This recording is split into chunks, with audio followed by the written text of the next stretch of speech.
Good morning mga ka-preni for today's vlog. At dahil rest day ko nga ngayon kaya magpapaganda muna ako. At dahil takot nga akong magutom kaya nagbaon na nga ako ng pagkain at pagpunta ko dito ay sarado pa nga sila. Pero syempre pinagbuksan naman ako. Paano ba naman kasi ang aga ko nakarating dito? After ilang minutes nga inaasikaso na nga rin ako.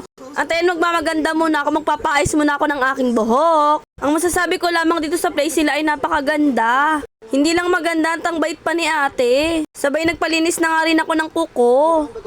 At ang ganda lang napili niyang cutex para sa akin, nagustuhan ko nga ito. Grabe, di lang siya magaling mag-cutex, magaling din siyang gumawa ng buhok at na-satisfied ako. At masasabi ko ang 100% ay marerecommend ko nga si ate sa inyo. Grabe, sobrang nagustuhan ko nga pala yung new look ko. Sa mga interesado dyan, ito nga pala yung kanyang page. Pwede nyo po siya i-message.